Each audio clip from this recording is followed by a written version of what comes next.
Hello दोस्तों, आपका अपने YouTube चैनल पे स्वागत है। अपने YouTube चैनल पर स्वागत करता हूं। दोस्तों, जैसे कि आप सभी को पता है, आपका बीए का जो 4th सेमेस्टर का एग्जाम है हिंदी का, वो हो चुका है। दोस्त, आज हम आपका जो हिंदी का एग्जाम हुआ है चौथे सेमेस्टर का, उसका एनालिसिस करने वाले हैं। ठीक है दोस्त, आपका ये पेपर जो है हमारे पास क्वेश्चन बुकलेट सीरीज सी है, जिसका हम एनालिसिस करने वाले हैं। तो दोस्तों, जिन प्यारे बच्चों ने अपना एग्जाम दिया है वो जल्दी से पूरा वीडियो को देख लीजिएगा, क्योंकि 10-15 मिनट की वीडियो होने वाली है। आपको पता लग जाएगा कि आपके कितने आंसर सही है। ठीक है, इस आपके क्वेश्चन पेपर में जो है 75 क्वेश्चन थे, जो इसमें मैंने आपको सोल्व करवाए हैं। ठीक है दोस्त, आपको पता है यहाँ पर देखिए हिंदी अनुवाद का आपका एग्जाम है। ठीक है, और आप देख सकते हैं 4th सेमेस्टर मैंने आपको पहले बता दिया है। दोस्त, जिन प्यारे भाइयों ने चैनल को अभी तक भी सब्सक्राइब नहीं किया, तो चैनल को सब्सक्राइब कर लीजिएगा और बेल आइकन को भी प्रेस कर लीजिएगा। और दोस्त, अगर आप किसी भी सेमेस्टर के लिए वीडियो चाहते हैं तो आप नीचे जरूर से कमेंट कीजिएगा। चलिए देखते हैं पहला क्वेश्चन। देखिए, वैज्ञानिक एवं तकनीकी शब्दावली आयोग के प्रथम अध्यक्ष कौन थे? ये थे आपके ऑप्शन नंबर सी। क्या है? DDS कोठारी। DDS कोठारी इसका हमारा सही और सटीक आंसर हो जाता है। चलिए नेक्स्ट क्वेश्चन की ओर बढ़ते हैं दोस्त। किसी दूसरे व्यक्ति के द्वारा अनुवाद की जांच और परिमार्जक करने की प्रक्रिया क्या कहलाती है? ये कहलाती है आपकी पुनरीक्षण। ऑप्शन नंबर बी इसका राइट आंसर हो जाएगा। दोस्त, ये जो आंसर की है मेरे द्वारा बनाई गई है, ये कोई ऑफिशियल आंसर की नहीं है। चलिए, अगर आपको किसी भी क्वेश्चन में कोई भी डाउट होता है तो आप नीचे जरूर से कमेंट कीजिएगा। आगे देखिए क्वेश्चन नंबर 3। अनुवाद का पुनरीक्षण किया जाता है। देखिए, अनुवाद का जो पुनरीक्षण है वो किया जाता है शिल्प के स्तर पर भी और आपका कथ्य के स्तर पर भी। तो ऑप्शन नंबर सी इसका राइट आंसर हो जाएगा। दोनों हमारा एकदम सही और सटीक आंसर है। चलिए आगे बढ़ते हैं नेक्स्ट क्वेश्चन की ओर। क्वेश्चन नंबर 4 किस प्रकार से है? अनुवाद का परीक्षण करके गुण दोष आदि की जांच करना क्या कहलाता है? दोस्त, इसका जो राइट आंसर है ये है आपका ऑप्शन नंबर डी, यानी कि उपरोक्त सभी हमारा बिल्कुल सही आंसर हो जाएगा। आगे देखिए क्वेश्चन नंबर 5। निम्न में से अनुवाद की समीक्षा का सोपान है। इसका जो राइट आंसर है दोस्त वो है ए वाला। क्या है? देखिए, मूल भाषा तथा लक्ष्य भाषा का विश्लेषण। ऑप्शन नंबर ए इसका सही और सटीक आंसर है।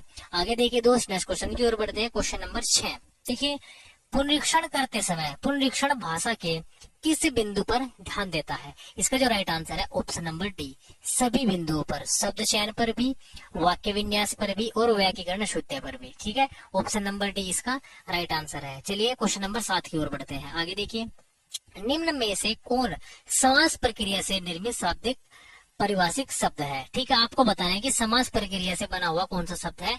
इसका जो राइट आंसर है दोस्तों है आपका डी वाला। जो हमारे तीनों ऑप्शन है वे समास के द्वारा बने गए, घोषणा पत्र भी, आकाशवाणी भी और ग्राम पंचायत भी। चलिए आगे देखते हैं दोस्त, आपका क्वेश्चन नंबर 8 कैसे है? देखिए, निम्न में से कौन उपसर्ग प्रक्रिया से निर्मित शब्द है? देखिए, आपका उपसर्ग से बना हुआ शब्द कौन सा है? अधिकार भी है, क्योंकि इसमें अधि उपसर्ग है, और आपका अनुबंध में अनु भी है, और आपका प्रबल में प्र भी है। तो राइट आंसर क्या हो जाएगा? ऑप्शन नंबर डी वाला। ठीक है, उपयुक्त सभी। चलिए आगे देखते हैं क्वेश्चन नंबर 9।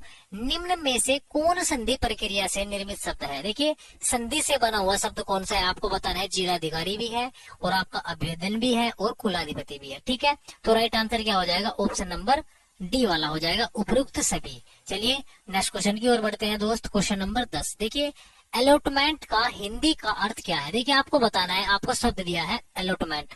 अलॉटमेंट का मतलब क्या होता है हिंदी में? ये होता है आवंटन। क्या होता है? सीटों का अलॉटमेंट करना, यानी कि सीटों का आवंटन करना। ठीक है, क्वेश्चन नंबर 10 का बी आंसर बिल्कुल सही और सटीक आंसर है। चलिए आगे बढ़ते हैं। कैटफोर्ड के अनुवाद की सीमा को कितने भागों में बांटा जा सकता है? इसका जो राइट आंसर है दोस्त वो है आपका 5। ठीक है, मुझे इस क्वेश्चन पर डाउट है, अगर आपको पता है तो आप नीचे कमेंट में जरूर बताइएगा। चलिए आगे बढ़ते हैं क्वेश्चन नंबर 12 की ओर। देखिए, क्वेश्चन नंबर 12 मुझे नहीं मिला है, आप इसका आंसर कमेंट बॉक्स में बता सकते हैं। आगे देखिए क्वेश्चन नंबर 13। पिवोट तंत्र का विकास किस देश में हुआ है? देखिए, जो पिवोट तंत्र है इसका विकास हुआ है जापान में। कहाँ पर हुआ है? जापान में। Option number B right answer. आगे देखिए क्वेश्चन नंबर 14। इसका आंसर आप कमेंट बॉक्स में बता सकते हैं, मुझे नहीं मिला है दोस्त। इसमें 5 से 5 से 7 क्वेश्चन ऐसे हैं जिनका आंसर मुझे नहीं मिला है, ठीक है, तो आप उन्हें बता सकते हैं। आगे देखिए, निम्नलिखित में से कौन अनुवाद का साधन है? देखिए, कोश के द्वारा भी किया जाता है, परिभाषिक शब्दावली द्वारा भी किया जाता है अनुवाद, और कंप्यूटर द्वारा भी। तो राइट आंसर हो जाएगा ऑप्शन नंबर डी वाला, उपयुक्त सभी हमारा बिल्कुल राइट आंसर हो जाएगा। आगे देखिए, कोश को अंग्रेजी में क्या कहते हैं? कोश को कहते हैं अंग्रेजी में डिक्शनरी। क्या कहते हैं? Dictionary. Option number A right answer है। आगे देखिए, क्वेश्चन नंबर 7, निम्नलिखित में से किसे हिंदी का पहला कोश माना जाता है? देखिए, जो आपका हिंदी का पहला कोश है वो माना जाता है उद्दंड मार्तंड को। तो राइट आंसर हो जाएगा इसका ऑप्शन नंबर डी, उपयुक्त में से कोई नहीं हमारा बिल्कुल राइट आंसर हो जाएगा। आगे देखिए, क्वेश्चन नंबर नेक्स्ट की ओर बढ़ते हैं। 18वां क्वेश्चन देखिए कैसे है, निम्नलिखित में से कौन कोश के प्रकार है? राइट आंसर हो जाएगा ऑप्शन नंबर डी, उपरोक्त सभी हमारा सही आंसर है। आगे देखिए, ऐसा शब्द जिसका प्रयोग समाज में सामान्य व्यवहार में अभिव्यक्ति के लिए होता है उसे क्या कहते हैं? उसको हम कहते हैं सामान्य शब्द। ऑप्शन नंबर ए इसका राइट आंसर हो जाएगा। आगे देखिए, जो शब्द परिभाषिक अर्थ में और सामान्य अर्थ दोनों में प्रयुक्त होते हैं उसे क्या कहते हैं? उसको हम कहते हैं अर्ध परिभाषिक शब्द। ऑप्शन नंबर डी हमारा इसका राइट आंसर हो जाएगा। आगे देखिए दोस्त, क्वेश्चन नंबर 21वां, वैज्ञानिक एवं परिभाषिक शब्दावली आयोग का गठन कब हुआ है? ये हुआ है 1961 में। Option number A right answer. आपको वीडियो के एंड में जरूर बताना है कि आपका स्कोर कितना रहा। देखिए, क्वेश्चन नंबर 22वां, देखिए, निम्न में से परिभाषिक शब्दावली का निर्माण संप्रदाय है। इसका जो राइट आंसर हो जाएगा ऑप्शन नंबर डी वाला, उपरोक्त सभी बिल्कुल सही आंसर है। आगे देखिए दोस्त, हिंदी में परिभाषिक शब्दावली का निर्माण किया जाता है। इसका जो राइट आंसर है वो है डी वाला, क्योंकि हिंदी में जो है आपका परिभाषिक शब्दावली होती है उसका निर्माण प्रत्यय द्वारा भी किया जाता है, उपसर्ग द्वारा भी और समास द्वारा भी, ठीक है। इसलिए हमारा राइट आंसर हो जाएगा क्वेश्चन नंबर 23 का डी वाला, ठीक है। चलिए नेक्स्ट क्वेश्चन की ओर बढ़ते हैं। 24वां क्वेश्चन देखिए, जिन शब्दों में सीमा बांध दी जाती है वह परिभाषिक शब्द हो जाते हैं और जिनकी सीमा नहीं बंधी होती है वे साधारण शब्द होते हैं। यह परिभाषा किसकी है? यह परिभाषा है डॉक्टर रघुवीर सहाय की। ऑप्शन नंबर बी इसका सही और सटीक आंसर है। आगे देखिए, क्वेश्चन नंबर 25वां देखिए, राजभाषा आयोग की स्थापना कब हुई है? देखिए, राजभाषा आयोग की स्थापना 1955 में हुई है। Option number A right answer. आगे देखिए, क्वेश्चन नंबर 26, बहुत सिंपल क्वेश्चन है। देखिए, एकेडमी के लिए हिंदी पर्याय है, यानी कि आपको बताना है कि एकेडमी को हिंदी में क्या कहते हैं। देखिए, एकेडमी को कहते हैं अकादमी, सभी को पता है। ऑप्शन नंबर सी इसका राइट आंसर है। आगे देखिए, एसडीएम का सही हिंदी पर्याय क्या है? आपको बताना है एसडीएम का मतलब क्या होता है हिंदी में। देखिए, एसडीएम का मतलब होता है उप जिलाधिकारी। क्या होता है? उप जिलाधिकारी। Option number A right answer. आगे देखिए, क्वेश्चन नंबर 28वां, बैलेंस के लिए प्रयुक्त हिंदी शब्द है। ये भी बहुत आसान क्वेश्चन है, जिन बच्चों ने पेपर दिया है उन्होंने इसका आंसर लगा दिया होगा। कैसे? देखिए, बैलेंस को आपको बताना है क्या कहते हैं। देखिए, बैलेंस का मतलब होता है कि आपकी जेब में कितना बैलेंस बचा है, आपकी जेब में कितना पैसा बचा है, शेष, ठीक है। तो ऑप्शन नंबर ए इसका राइट आंसर हो जाएगा। आगे देखिए, सीडीओ का हिंदी पर्याय क्या है? आपको बताना है कि सीडीओ को हिंदी में क्या कहते हैं। देखिए, चीफ इसको कहते हैं हम चीफ डेवलपमेंट ऑफिसर, ठीक है, यानी कि मुख्य विकास अधिकारी। ऑप्शन नंबर डी इसका राइट आंसर हो जाएगा। चलिए आगे बढ़ते हैं। क्वेश्चन नंबर 30वां देखिए, क्वेश्चन नंबर 30 किस प्रकार से है? देखिए, विलेज ऑफिसर, ठीक है, विलेज ऑफिसर का हिंदी पर्याय क्या है? देखिए, विलेज ऑफिसर को क्या कहते हैं? सतर्कता अधिकारी कहते हैं। ऑप्शन नंबर ए इसका राइट आंसर है। दोस्तों, अगर आपको वीडियो अच्छी लग रही है ना तो यार वीडियो को लाइक, शेयर और चैनल को सब्सक्राइब जरूर कर देना, ठीक है। चलिए आगे देखिए, नेक्स्ट क्वेश्चन की ओर बढ़ते हैं। देखिए, नेक्स्ट क्वेश्चन कौन सा है? 31वां देखिए, जनरल मैनेजर का हिंदी अर्थ क्या है? देखिए, ये भी काफी आसान क्वेश्चन था। जनरल मैनेजर का मतलब होता है महाप्रबंधक, ठीक है। जनरल मैनेजर को क्या कहते हैं? महाप्रबंधक कहते हैं। Option number D right answer. आगे देखिए, annual examination, very simple. Annual examination को क्या कहते हैं हिंदी में? ये कहते हैं वार्षिक परीक्षा। आप सभी ने दी होगी अपने स्कूल में, ठीक है। आगे देखिए, क्वेश्चन नंबर 33वां, हिंदी शब्द सागर के प्रधान संपादक कौन है? देखिए, इसका जो राइट आंसर है वो है आपका doctor Shyam Sundar Das ji. Option number D right answer है इसका, ठीक है। भाषा क्या है? देखिए, नेक्स्ट क्वेश्चन है हमारा, भाषा क्या है? भाषा क्या है? अर्जित संपत्ति है, ठीक है। क्या है? अर्जित संपत्ति है। चलिए नेक्स्ट क्वेश्चन की ओर बढ़ते हैं। अनुवादक का गुण है। देखिए, जो एक अनुवादक होता है, जो एक ट्रांसलेटर होता है, उसका गुण क्या है? कुशल भाषा ज्ञानी होना चाहिए, शैली का समुचित ज्ञान भी होना चाहिए और निष्ठावान भी होना चाहिए। तो राइट आंसर क्या हो जाएगा? ऑप्शन नंबर डी वाला, उपयुक्त सभी। आगे देखिए क्वेश्चन नंबर 36वें की ओर बढ़ते हैं, किस प्रकार से एग्जाम में पूछा गया है। ठीक है, जब दो भिन्न भाषी आपस में बात करते हैं तो उनके बीच अनुवादक का कार्य करने वाले को क्या कहते हैं? द्विभाषिया कहते हैं। ऑप्शन नंबर सी इसका सटीक आंसर है। दोस्तों अगर आपको वीडियो अच्छी लग रही है तो वीडियो को लाइक के साथ साथ शेयर और सब्सक्राइब जरूर कर दें। ठीक है, आगे देखिए इस क्वेश्चन को जो है ना लगभग 70% बच्चों ने गलत किया होगा। देखिए कैसे, आचार्य रामचंद्र शुक्ल ने लाइट ऑफ एशिया का हिंदी अनुवाद किस नाम से किया है? देखिए सभी बच्चों ने इसका आंसर क्या लगाया होगा? एशिया ज्योति लगाया होगा, जो कि हमारा गलत है। जबकि इसका राइट आंसर क्या है? बुद्ध चरित्र। ठीक है, बुद्ध चरित्र, ऑप्शन नंबर बी इसका राइट आंसर है। तो आपको कमेंट में बताना है कि आपने इसका आंसर सही किया है या गलत किया है क्वेश्चन नंबर 37 का। आगे देखिए 38वां क्वेश्चन, सी डैक पुणे द्वारा कौन सा अनुवाद सॉफ्टवेयर बनाया गया? देखिए सी डैक के द्वारा बनाया गया है Mantra, option number A right answer. आगे देखिए क्वेश्चन नंबर 39वां, अनुवाद विज्ञान किसकी रचना है? अनुवाद विज्ञान जो है रचित है ये है भोलानाथ तिवारी जी के द्वारा, option number C right answer इसका हो जाता है। आगे देखिए भारतीय अनुवाद परिषद कहाँ स्थित है? भारतीय अनुवाद परिषद दोस्तों नई दिल्ली यानी कि न्यू दिल्ली में स्थित है, ऑप्शन नंबर डी इसका राइट आंसर है। आगे देखिए क्वेश्चन नंबर 41वां, ट्रेजेडी के लिए प्रयुक्त त्रासदी शब्द, ठीक है, निर्माण किस प्रकार किया गया है? देखिए इसका जो राइट आंसर है आपका ट्रेजेडी, ये है आपका विदेशी भाषा से यथावत ग्रहण द्वारा, ऑप्शन नंबर सी इसका राइट आंसर है। आगे देखिए क्वेश्चन नंबर 42वां, किस प्रकार से पूछा गया है? देखिए कस्टडी के लिए प्रयुक्त हिंदी शब्द है। देखिए कस्टडी को हिंदी में क्या कहते हैं? ये कहते हैं अभिरक्षा, ऑप्शन नंबर सी इसका सटीक आंसर है। आगे देखिए अनुवाद के संशोधन के लिए प्रयुक्त किया जाने वाला हिंदी शब्द क्या है? देखिए अनुवाद का मतलब क्या होता है? पुनरीक्षण, ऑप्शन नंबर बी इसका राइट आंसर हो जाएगा। आगे देखिए क्वेश्चन नंबर 44वां, निम्न में से किसने गोल्ड स्मिथ द ट्रेवलर का श्रांत पथिक पद में अनुवाद किया है? इसका जो राइट आंसर है ये है श्रीधर पाठक, ऑप्शन नंबर सी इसका राइट आंसर हो जाता है। आगे देखिए क्वेश्चन नंबर 45वां, अनुवाद की उत्पत्ति किस धातु से हुई है? देखिए इसका काफी बच्चों ने आंसर जो है गलत किया होगा। इसका जो राइट आंसर है दोस्त, अनुवाद की उत्पत्ति किस धातु से हुई है? वध धातु से हुई है, 100% सही आंसर है।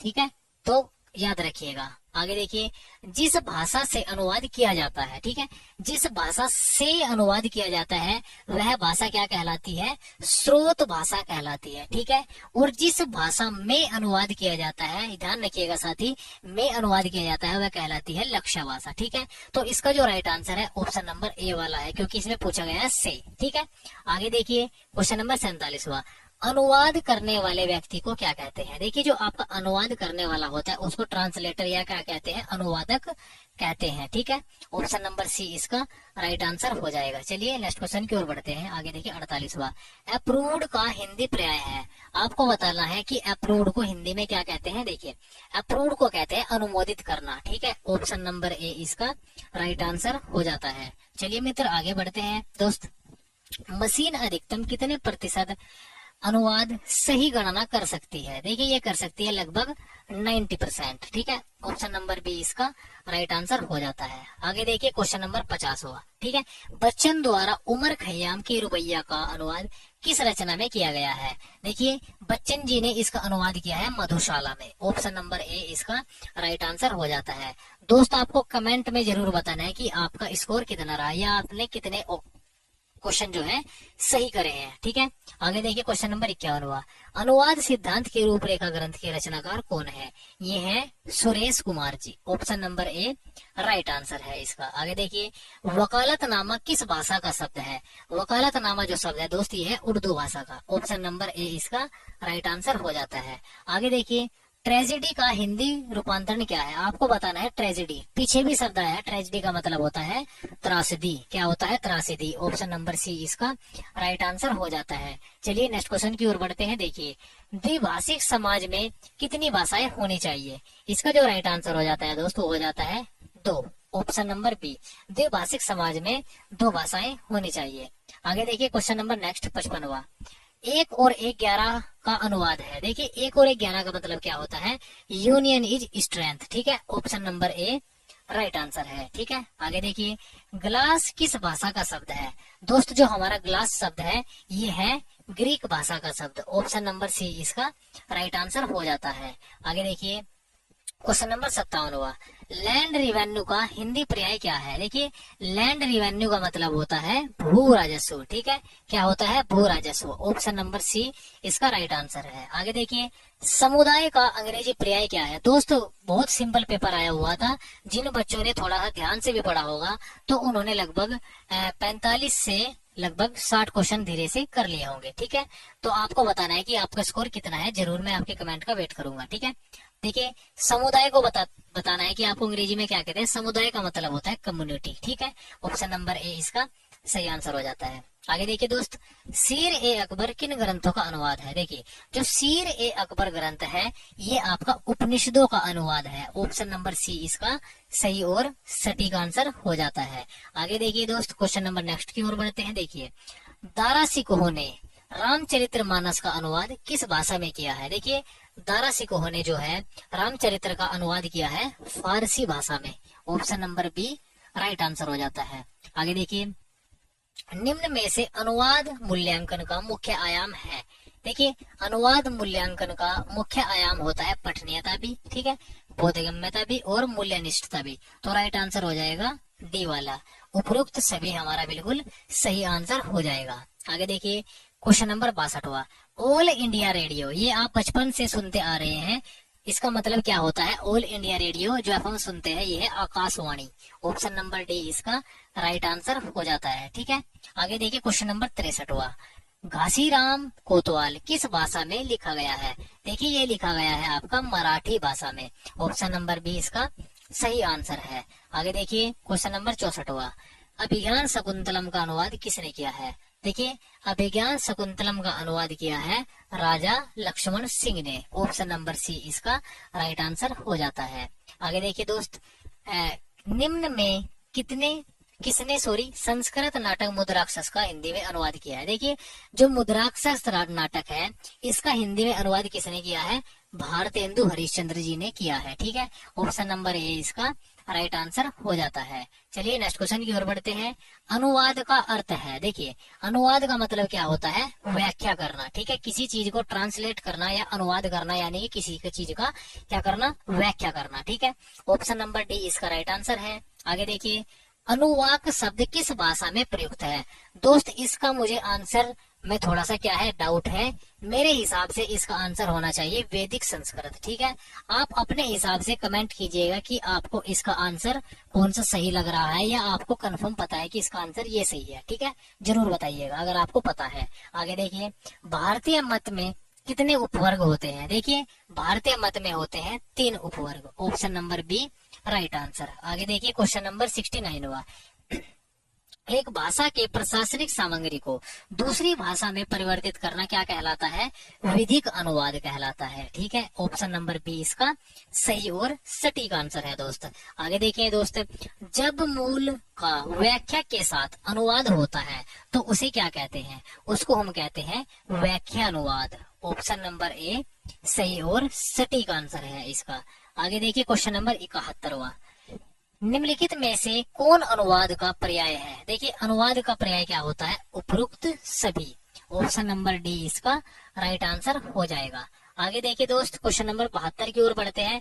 मात्र हमारे 3 क्वेश्चन बचे हुए हैं, उनको भी हम जल्दी से कर लेते हैं। अगर आपको वीडियो पसंद आ रही है तो वीडियो को लाइक कर दीजिएगा और चैनल को भी सब्सक्राइब जरूर कर दीजिएगा। ठीक है, और जो जो मैंने पूछा है आप उसको कमेंट में जरूर बताइएगा। ठीक है, क्वेश्चन नंबर 72 देखिए, द्विभाषीय द्वारा किए जाने वाला अनुवाद क्या कहलाता है, ये कहलाता है वार्तानुवाद। ठीक है, ऑप्शन नंबर बी इसका राइट आंसर हो जाता है। आगे देखिए क्वेश्चन नंबर 73 एक भाषा की पाठ्य सामग्री को दूसरी भाषा के समानार्थ पाठ्य सामग्री में प्रतिस्थापित करना ही अनुवाद है। यह कथन किसका है, यह कथन है कैटफोर्ड का। Option number A right answer है। आगे देखिए दोस्त, क्वेश्चन नंबर 74 ठीक है, दृष्टि का हिंदी रूपांतरण क्या है, आपको बताना है। दृष्टि का मतलब क्या होता है, सन्यासी।